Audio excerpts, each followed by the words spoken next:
Ladies and gents, welcome to another video here on the channel. Over the weekend we were quite busy. We were casting some Call of Duty for the very first time, and I thought it would be a good opportunity to maybe take one of the maps that we had in there and break it down and sort of see where we sort of think that things went right and wrong. This was a game between Bullfrog and of course SNG in their game in the, I think it might have actually been losers finals if I remember correctly, but this was map number 4, obviously Hardpoint and Garrison, and we're just sort of going to break down what these teams are doing well from my perspective and break down the map, because I mean, I think, you know, it's relatively new for everybody. This weekend was really about for me personally, was about obviously providing coverage to the community in terms of the challenger side of things, but for me it was about trying to get some reps under my belt for this game and start to learn it a little bit more.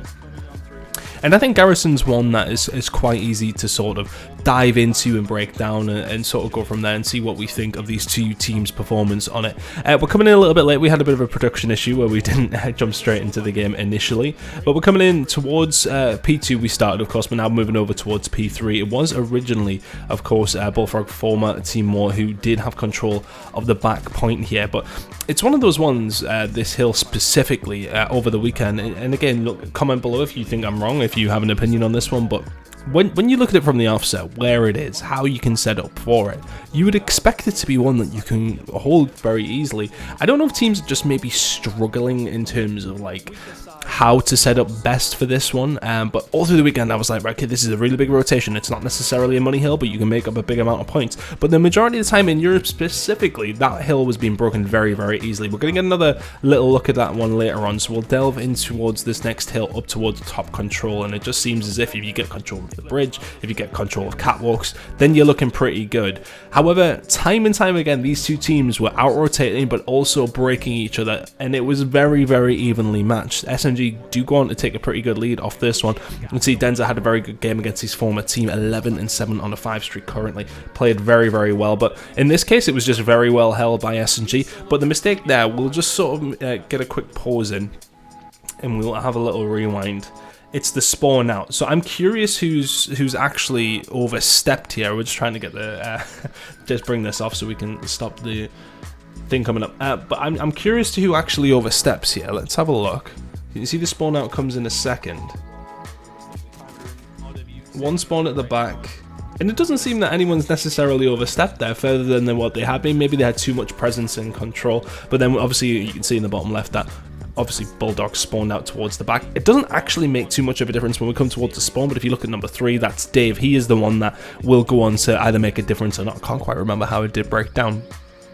But moving over towards P5, this one I found was very chaotic, but we've seen that Dave has made that play, and that's because of that spawn. He found the kill, now he's inside the hill, finds another as well, the rest of his team coming off, and that is all because of that spawn out. So if SNG don't sort of mess that spawn up in terms of pushing control too hard, they probably don't lose the first 15 seconds of this hill. But I mean, you know, it's all ifs, buts and maybes, isn't it? It's one of these things where you can maybe read into it too much. Am I reading into it too much? Who really knows?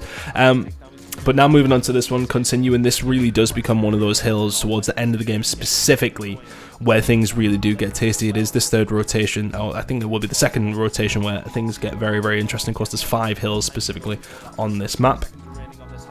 Nasty does very well here though, and there's a little bit of change coming over towards Bullfrog for this final couple of seconds, and they do pick this one up. But I was super impressed with how both these two teams did play over the weekend. I think, you know, when you look at these two being at the top of the game all year long in Europe last year, in Modern Warfare and the Challenger side specifically, it was always a matchup people wanted to see, and the fact that it was very, very close goes down to the S&D.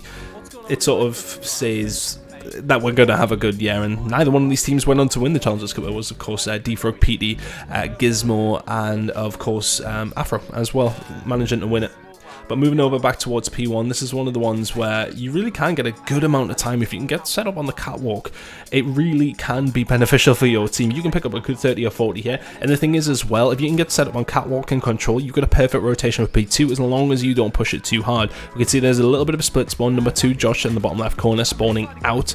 Is that going to help them make this rotation round?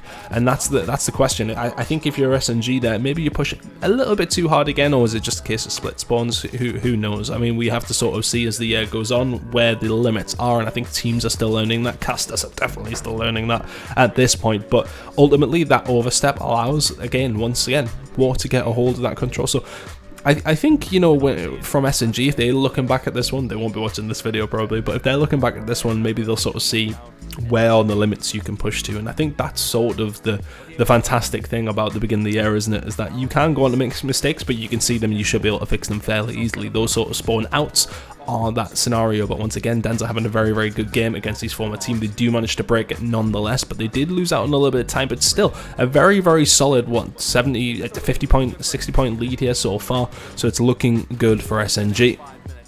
But this is when the comeback starts, as far as I'm aware. D10 and Co try to keep a hold of it. Nasty flies on through, as does Dave. They find the trades, they get a hold of the scrap time, but then look at the spawns out. Where do you want to be spawning on this side? You probably want it for that P3 rotation. We can see that we'll already have them as well, so they pick up the scrap, they have the spawns. This is where the comeback starts, and this is what made this map so good. Now, I am curious to how teams are setting up when we move over towards P3. We can see D10 has slipped the net somewhat, so that's going to cause an issue to that setup. They are going to get rid of him, and then the fourth guy is going to spawn at the back. That is going to be Vortex. Now, it's just a case of that whole right-hand side where Dave has just killed Denzer. It is quite difficult to watch by the looks of things. You can only watch so much. It seems as if number one Vortex is watching across to help Dave out. Then we've got two in the hill, which is Josh and, of course, Nasty, trying to just do as best as they can. But it just... So I mean, let's work it out on our heads. You can come round through Truck, where Denzer is right now. You can go all the way around the outskirts towards the warehouse. You can come through the door. You can go around the right-hand side on that jump up there you can see over there to the left. So I mean, there's loads of different places it can be broke from. So I was saying to myself, oh yeah, Money Hill looks like a really big rotation. It's really looking like you can get those long lines of setup. No, it's very, very easy to break by the looks of things, but I'm curious to see if teams are going to start setting up maybe a little bit better. I did see during some games that people had somebody in the warehouse sort of just over towards sort of this direction here. And yeah, I'm curious to see if people are going to start doing that. But moving over towards P4, once again, it's that hill underneath control next to Tank. I'm presuming it's Tank Hill. I mean, that's the thing. I don't even know the callouts or anything yet. I went into casting with only just playing publics, etc., etc. I'd watched a couple of scrims, but I don't know the callouts personally. But over towards Tank, it seems as if, you know, formerly War do a pretty good job here. They managed to pick up a decent chunk of time, but what I want to sort of concentrate on is this rotation over towards P5, and then of course it sort of leads into that P1, which is where the rotation and the game will end. But again, it's so many different hills on this map just seem dependent on control and catwalk control. Control being the building right to the left of where Dave is sitting right now.